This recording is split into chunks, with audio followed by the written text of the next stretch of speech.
inspeksi dulu ya. Nah, ini pembesarannya apakah sesuai dengan usia kehamilan ya. Kebetulan ini kan perut ibu hamil ya. Kita lihat ini apakah ada bekas operasi. Ternyata ada ya. Kita tanya sama ibunya, ibu ini bekas operasi apa bu? Usus buntu. Usus buntu. Kapan dioperasinya bu? Oktober tanggal 7 Oktober 2020 ya? Iya. Nah, ternyata ini baru ya bekas operasinya, bekas operasi usus buntu ya. Kemudian kita lihat ada nggak strie. Ini bersih banget, nggak ada strie ya. Strienya nggak ada, bersih. Meskipun ini anak ketiga, biasanya kalau anak ketiga strienya banyak ya, bekas anak yang pertama dan kedua. Nah, ini ada Dynea ya, Dynea nigra gitu. Kemudian kalau yang putih itu ada Linea alba, jadi garis ya gitu. Nah, sekarang selanjutnya kita cek dulu kandung kemihnya ya. Ibu sudah kencing tadi? Iya, Ya. barusan. Ya. Kalau nanti ada yang dirasa ibu pusing atau ibu ingin kencing pas lagi pemeriksaan, boleh ya bu ya, bilang aja ke saya ya. Iya. Oke. Pertama yang kita lakukan itu adalah mengukur tinggi fundus uteri dengan menggunakan Matlin ya, itu McDonald. Oke. Nah, kita ukur dulu. Jadi mengukurnya dari pinggir atas simfisis ke fundus uteri ya. Boleh dikumpulkan dulu, lihat posisi tangannya. Bu sakit nggak bu? Punten ya. Udah USG ya? Udah. Kemarin berapa kilo kayaknya teh? 1.600. 1.600 pas lagi Lagi 7 bulan. Ya dari 7 bulan 1.600 gede berarti ya, lumayan ya.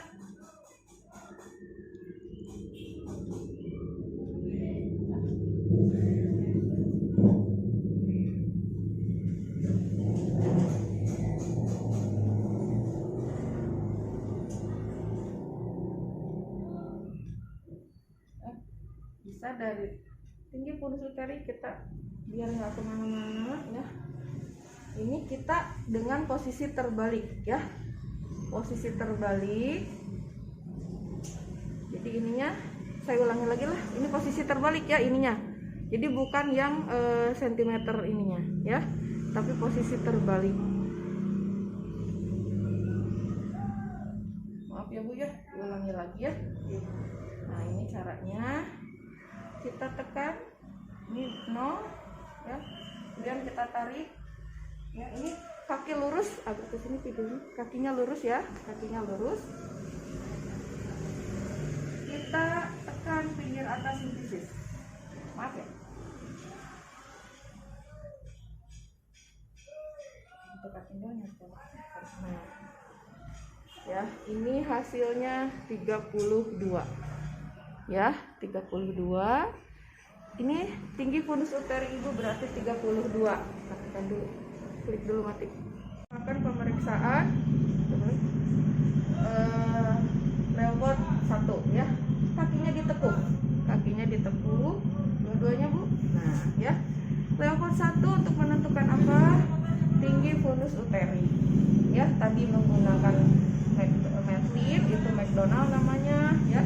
Sekarang leopard 1 juga untuk menentukan tinggi fundus uteri di mana ya, dan menentukan apa yang ada di fundus itu, bagian teratasnya apakah itu kepala, apakah itu bokong, apakah itu punggung, apakah itu bagian ekstremitas ya, bagian terdekat ya. Ini posisi tangannya, ini leopard 1 ya. Kita tentukan ini PX ibu ya, ini PX, berarti kita ukur kira-kira berapa jari di bawah PX. Nah ternyata, nah ini PX ya, nah, ini fundus berarti 3 jari di bawah PX. Nah ini kebetulan sudah besar karena trimester 3 ya gitu.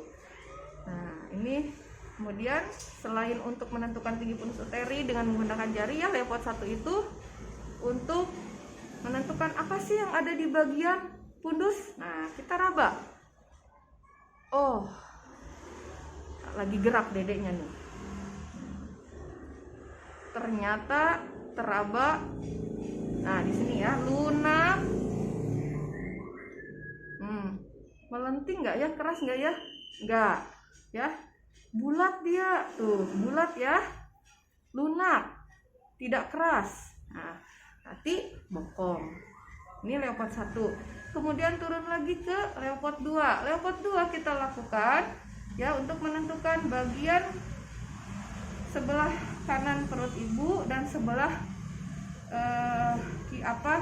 kiri perut ibu. Bagian apa yang ada di bagian kiri perut ibu dan bagian janin apa yang ada di perut kanan ibu ya. Caranya kalau kita ingin mengetahui bagian kanan apa, kita tekan yang kiri ya, dengan cara tekan yang ini menyusuri. Nah, wah, ini teraba bagian kecil. Nah, ini kebetulan ada nendang nih sedikit. Ini agak tebal kulit perutnya, biasanya suka agak susah. Nah, bagian kecil, ekstremitas. Ya. Nah, ini kita tekan untuk mengetahui bagian kiri. Kita susuri lagi dari atas ke bawah. Nah, ini panjang seperti papan, berarti punggung. Ibu sakit nggak, Bu? Kalau sakit bilang Ibu ya. Nah, udah ketemu nih leopard 2 ya hasilnya. Lalu sekarang leopard 3, kita simpan tangan kita di atas pundus. Lalu tangan kanan mencari bagian apa yang ada di bawah ya. Bagian terbawah janin ada apa? Kita rasakan, tangan ini yang merasakan. Nah, punten kalau sakit bilang ya, Bu. Nah, wah, bulat ya, bulat, keras dan melenting. Kepala ternyata ya. Kita goyangkan, punten Bu. Saya ingin menentukan ya udah masuk panggul atau belum ya. Nah, belum Bu, masih goyang. Tidak apa-apa ya kalau anak ketiga karena sudah luas bekas yang dulu ya. Ini belum masuk kebetulan, jadi masih bisa digoyang. Nah, ya dengan cara menggoyang gini. Ininya yang digoyang, pergelangan tangan. Sudah sampai leopard 3, ibunya istirahat dulu. Matiin. Karena tadi leopard 3 belum masuk PAP ya, maka tidak dilakukan leopard 4 karena syarat dilakukan leopard 4 itu adalah ketika kita melakukan leopard 3 ini kepala sudah tidak dapat digoyangkan. Karena ini masih bisa digoyangkan, jadi tidak dilakukan leopard 4. Hanya saja di sini ibu akan mencontohkan bagaimana cara melakukan leopard 4 ya. Lurus Bu kakinya. Nah, ketika tadi leopard 1, 2, 3 kita menghadap ke ibu ya, sekarang leopard 4 itu kita membelakangi pasien ya. Ibu punten, saya membelakangi ibu ya. Maka kita lakukan leopard 4 ya dengan cara ini. Bila mana kita tangan kita bertemu seperti ini ya, maka ini dikatakan konvergen ya. Ini konvergen karena di sini kepala. Ini konvergen. Nah, ini kebetulan memang belum masuk ya. Jadi pasti konvergen. Gitu. Nah, kemudian yang kedua, bila tangan kita sebagai bidan seperti ini, maka ini sejajar. Ya. Dan yang terakhir ya, bila kepala hampir seluruhnya sudah masuk, maka dipergen seperti ini. Nah, ini bagian kepala sudah masuk ya. Nah, ini. Jadi gini, tangan kita itu biasa begini. Ya. Tapi kan Neng sudah. Nah, lanjutkan lagi Neng. Setelah leopard 4, bila kepala sudah masuk ya, kita lakukan perlimaan ya. Karena ini kepala belum masuk, otomatis masih 5 di atas ya. Jadi 5/5. Karena sebetulnya tidak usah juga kita melakukan perlimaan kalau kepala belum masuk. Tapi ini ibu akan mencontohkan bila mana ternyata pada saat Leopard 3 kepala sudah masuk, kita lakukan perlimaan ya, dengan caranya misal kalau kita meraba ada masih kepala 3 bagian di atas, berarti artinya 2 bagian kepala sudah masuk ya. Ternyata kalau misalnya kita meraba nih, oh kepala sudah masuk 3 bagian, yang akan masih teraba di atas simpisis itu 2. Ini 2/5, artinya 3 bagian kepala sudah masuk, dan seterusnya ya. Kalau misalnya sudah masuk secara keseluruhan, itu akan otomatis tidak teraba sama sekali, artinya 0/5. Biasanya menjelang persalinan ya. Oke, matikan. Kita melakukan pemeriksaan denyut jantung janin ya. Untuk menentukan denyut jantung janin, pastikan kita tahu pada saat Leopard 2 tepat jantung janin itu berada kita periksa di sekitar punggung ya. Punggung janinnya ada di mana? Nah, di sini ya. Di sini punggung janin, berarti kita melakukan pemeriksaan di sebelah kiri ibu ya. Kita kalau misalnya menyesuaikan saja seperti apa, dan sediakan jam tangan untuk menghitung denyut jantung janin. Dan nanti ketika sudah ketemu denyut jantung janin ya, punktum maksimumnya ada di mana, kita raba nadi ibu. Jadi kita pastikan nadi denyut jantung lebih cepat daripada nadi ibu ya. Oke, kita tentukan punktum maksimumnya. Karena dia sudah turun kepalanya, kemungkinan punktum maksimumnya 3 jari di bawah pusat di sini ya. Kita coba. Punten ya Bu ya.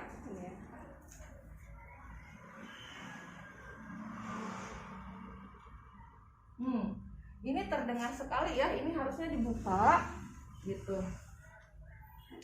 Kita boleh naik ya. Nanti disesuaikan saja situasinya, situasional sebenarnya. Nah,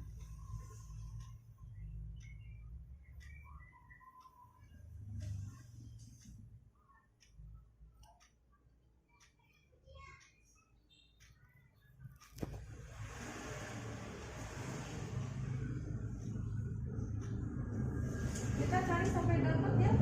Untuk maksimum ada di mana? Nah, ya. Nadinya, nah ikutan ke daerah nadi. Nah ini kita hitung selama 1 menit.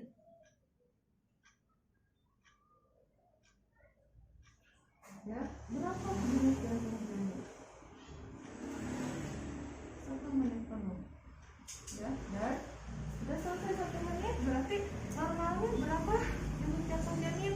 Antara 120 sampai 160. Kurang dari 120, lebih dari 160 berarti ada terjadi gawat janin. Oke, matikan ya.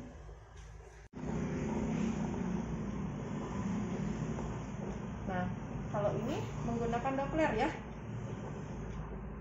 Lebih dekat lagi kameranya. Nah, sambil didengarkan. Nah, ini bunyi jantung janin.